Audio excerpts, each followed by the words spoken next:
یا ہمارے جو بچے اسکولوں میں پڑھتے ہیں تو ان کی نظر کمزور ہو جاتی ہے، ان کے لیے یہ وظیفہ ہے تاکہ وہ اس وظیفے کو کریں اور ان کی نظر کی روشنی جو ہے وہ تیز ہو جائے۔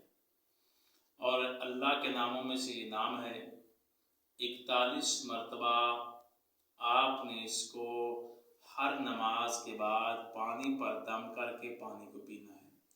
اور وظیفہ کیا ہے؟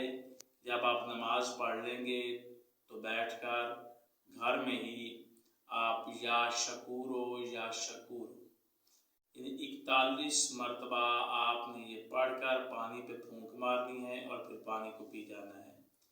پھر ظہر و عصر کی نماز کے وقت بھی یہی عمل کرنا ہے، مغرب و عشاء کی نماز کے وقت بھی یہی عمل کرنا ہے، اور پانی پر دم کر کے آپ نے پانی کو پینا ہے۔ انشاءاللہ تعالی آپ کو اللہ تعالی شفا